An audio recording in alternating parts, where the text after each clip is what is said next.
Praise lord. హల్లెలూయా.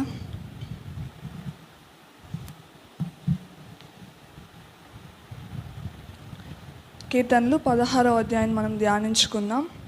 మొదటి వచనం చదువుకుందాం. దేవా, నీ శరణుజొచ్చి ఉన్నాను, నన్ను కాపాడుము. ఈ కీర్తన రాసేటప్పుడు, ఇది దావీదు రాసిన కీర్తన.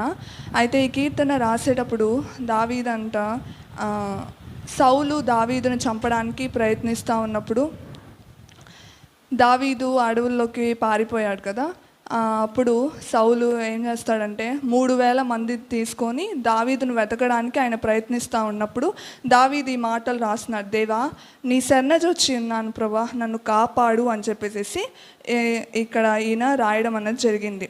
ఇక్కడ ఈ కీర్తనలో మొత్తం ఒక 3 విషయాలు ఉన్నాయి. దావీదు చెప్పాడనమాట. ఒక 3 విషయాలు అంటే దేవుడు తనకేమై ఉన్నాడో, దావీదుకి దేవుడు ఏమై ఉన్నాడో ఒక 3 విషయాలు ఇక్కడ ఈ కీర్తనలో రాయబడి ఉన్నాయి.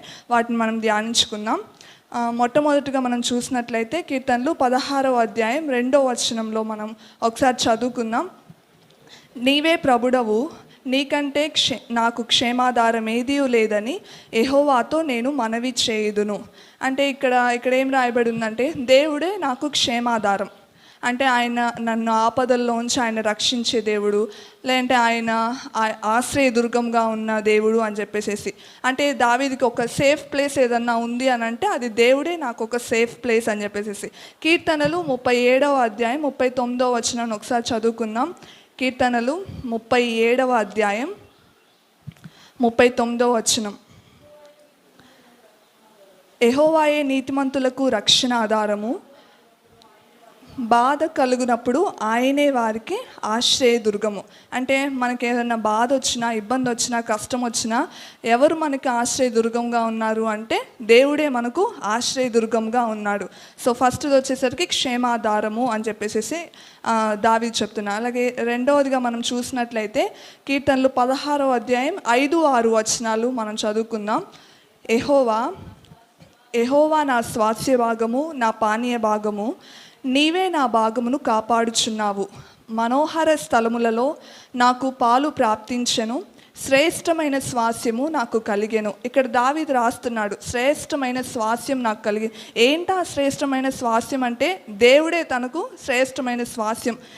ఈ లోకంలో మనకి ఏమున్నా లేకపోయినా దేవుడు మనకు స్వాస్యంగా ఉంటే, లేదంటే దేవుడు మనకుంటే చాలు. అది ఇంగ్లీష్ బైబిల్లో ఏమని ఉంటుందంటే God is all I have. అంటే దేవుడే నాకు ఉన్నది, నాకు ఏమన్నా ఉంది అంటే ఆ దేవుడు ఒక్కడే నాకు ఉన్నాడు అని చెప్పేసి ఒక కొటేషన్ ఉంటుంది. ఏంటిదంటే if God is all you have all you need. అంటే దేవుడు మనకు ఉన్నట్లయితే మనకు కావాల్సినవన్నీ, మనకు అవసరమైనవన్నీ మనకి ఉన్నట్లే. సో దావీదు కూడా ఇక్కడ అదే అంటున్నాడు, నాకు దేవుడు ఒక్కడే ఉన్నాడు అంటే నాకు కావాల్సిన వాటన్ని కూడా దేవుడు అనుగ్రహిస్తాడు అని. మూడవదిగా మనం చూసినట్లయితే కీర్తనలు 16వ అధ్యాయం 7వ వచనంలో ఉంది. నాకు ఆలోచనకర్త అయిన యెహోవాను స్తుతించెదను, రాత్రి గడియల్లో నా అంతరింద్రియం నాకు బోధించుచున్నది. ఇక్కడ మనం చూసినట్లయితే ఆలోచనకర్త దేవుడు నాకేమై ఉన్నాడు, ఆయన ఆలోచనకర్త. ఇదే వచనం మనకందరికి బాగా తెలుసు, యెషయా 9:6లో ఉంటుంది. ఆయన ఆశ్చర్యకరుడు, ఆలోచనకర్త అని చెప్పేసి ఉంటుంది కదా. అంటే కౌన్సిలర్ అంటే మనకి గైడ్ చేసేవాడు, మనకేమైనా సమస్య వస్తే దాన్ని పరిష్కరించే దేవుడు అనమాట. సో ఆయన నాకు ఒక మంచి గైడ్ అని చెప్పేసి చెప్తున్నాను. నేను 3 విషయాలు చెప్పాను. ఏంటి అంటే మొట్టమొదటిగా క్షేమాధారం అంటే మన ఆపదల్లో మనల్ని కాపాడే దేవుడు అని చెప్పేసి. మన ఆపదల్లో కూడా దేవుడు మనల్ని రక్షిస్తాడు. మనకు తెలియని ఆపదల్లోంచి మనల్ని రక్షిస్తాడు కదా. ఒకసారి అంతే ఏమైందంటే మొన్న రీసెంట్గా జరిగింది ఏంటంటే, నేను మార్నింగ్ లేచి ఇక్కడ వాటర్ పడతా ఉంటే అక్కడ వాటర్లో కరెంట్ పాస్ అవుతుంది. నేను చెప్పులు వేసుకున్నా, బట్ చెప్పులు కూడా తడిచున్నాయి అనమాట. అయినా కానీ కరెంట్ పాస్ అవుతుంది. నాకు జస్ట్ జిమ్ అని అంటుంది కదా, అలా జస్ట్ చిన్న షాక్ అలా తగిలింది అంతే. ఆ తర్వాత చూస్తే మోటార్ సంబంధించిన వైర్స్ అన్నీ కూడా కట్ అయిపోయి అంత కరెంట్ పాస్ అవుతుంది అని చెప్పేసి చెప్పారనమాట. అది పెద్ద ప్రమాదం అది. మనకు తెలియదు, అయినా కానీ దేవుడు మనల్ని ఏ రీతిగా ఆయన తప్పిస్తాడు, ఆయన మనల్ని కాపాడుతాడు. రెండవది నేనేం చెప్పానంటే, దేవుడే మనకు స్వాస్యం, అంటే ఆయన మనకు కావాల్సిన వాటన్నిటిని ఆయన అనుగ్రహిస్తాడు. ఆయన ఒక్కడుంటే మనకి చాలన్నమాట. ఏలియాకు కూడా అంతే కదా, దేవుడు ఆయన కరువు వచ్చినప్పుడు ఆయన కేరీతు వాగు దగ్గర ఆయన ఉన్నప్పుడు ఎవరు ఆయనకి ఆహారం పెట్టారంటే కాకులకి దేవుడు ఆజ్ఞాపించారు కాబట్టి అవి వచ్చి ఆయనకి ఆహారం పెడితే ఆయన తిన్నాడు. అంటే ఆయన ఉంటే చాలు, యేసయ్య ఉంటే చాలు, అప్పుడు ఆయన మనకి ఎట్లా అన్నా ఆయన ప్రొవైడ్ చేస్తాడనమాట. మూడోదిగా నేనేం చెప్పానంటే ఆలోచనకర్త అని చెప్పాను కదా. ఆలోచనకర్త అంటే మనం ఏం చేయాలి, ఇప్పుడు మనకి ఏమైనా సమస్య వచ్చిందనుకో, ఆ సమస్య ఎట్లా పరిష్కారం చేయాలి, మనకంటే దేవునికి బాగా తెలుసు అనమాట ఇది ఎట్లా సాల్వ్ చేయాలి అని. మన జ్ఞానంతో మనం సాల్వ్ చేస్తే అది సాల్వ్ అవ్వచ్చు, అవ్వకపోవచ్చు, కానీ దేవుడు మనకు హెల్ప్ చేశాడనుకో ఖచ్చితంగా దానికి ఒక సొల్యూషన్ అనేది దేవుడు ఇస్తాడనమాట. దావీదు కూడా ఒకసారి అంతే కదా, యుద్ధంకి వెళ్తాడు. వేరే ఒక యుద్ధానికి వెళ్ళి వచ్చేలోపు వీళ్ళ భార్యల్ని, వీళ్ళ పిల్లల్ని, వీళ్ళ కలిగిన సమస్తాన్ని కూడా తీసుకొని వెళ్ళిపోతారనమాట. అప్పుడు దావీదు ఏం చేస్తాడు, ఏడుస్తాడు. ఎవరికన్నా బాధ వచ్చి ఏడుస్తాడు. అయితే ఏడ్చిన తర్వాత అక్కడ రాయబడి ఉంటుంది, దావీదు దేవుడైన యెహోవా యందు ధైర్యం తెచ్చుకొనెను అని ఉంటుంది. ధైర్యం తెచ్చుకొని ఆయన ఏం చేస్తాడంటే దేవుని దగ్గర విచారణ చేస్తాడు. మేము ఇప్పుడు వెళ్ళి వాళ్ళని పట్టుకుంటే మాకు వాళ్ళు దొరుకుతారా ప్రభువా అని చెప్పేసి దేవుడిని ఫస్ట్ అడుగుతాడనమాట. అంటే దేవుడిని ఆలోచన అడుగుతాం, ఇప్పుడు మేము ఇది చేయాలనుకుంటున్నాం ప్రభువా, ఇది చేస్తే మేము వాళ్ళని వెళ్ళి పట్టుకోగలమా, మాకు కలిగిందంత మేము మళ్ళీ తెచ్చుకోగలమా అని చెప్పేసి ఫస్ట్ మనం ఏం చేయాలి, దేవుని దగ్గరికి వెళ్ళి ఆయన్ని అడగాలన్నమాట. సో ఈ విషయాలు చెప్తా.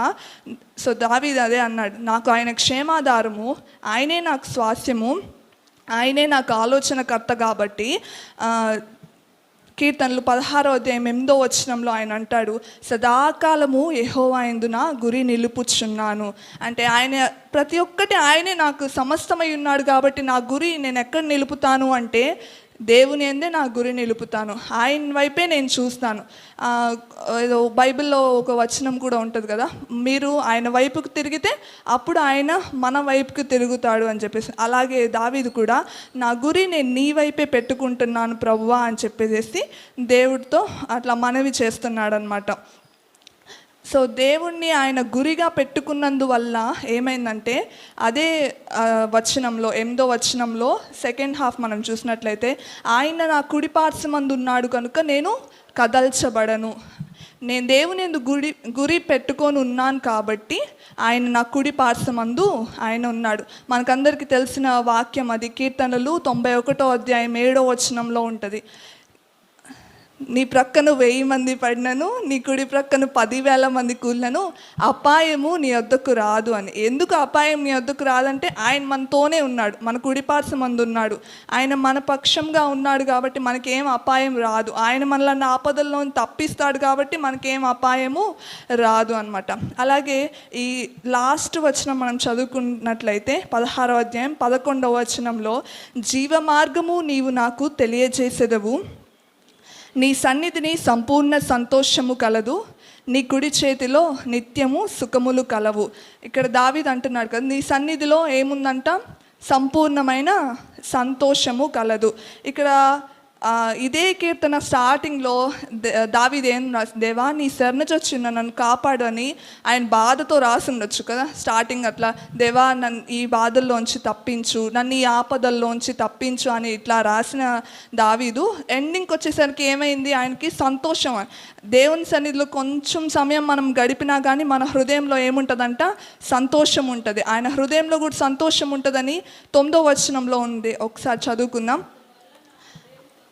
అందువలన నా హృదయము సంతోషించుచున్నది, నా ఆత్మ హర్షించుచున్నది. నా ఆత్మ హర్షించుచున్నది. సో దేవుని సన్నిధిలో మనం సమయాన్ని గడిపినట్లయితే అప్పుడు ఏం కలుగుతుంది అంటే, ఎన్ని బాధలు వచ్చినా ఎన్ని కష్టాలు వచ్చినా కానీ మన హృదయంలో ఒక నెమ్మది ఉంటుంది, మన హృదయంలో సంతోషం ఉంటుంది. ఎందుకంటే ఏ పరిస్థితినైనా మనం జయించగలము అన్న ధైర్యం మనకు ఉంటుంది కాబట్టి మనం సంతోషించగలము.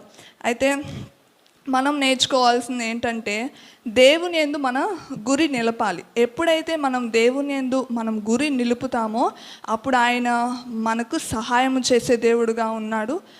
అప్పుడు మనల్ని దేవుడు సంతోషంతో నింపే దేవుడుగా ఉన్నాడు. దేవుడి కొద్ది మాటలు దీవించును గాక. ఆమెన్.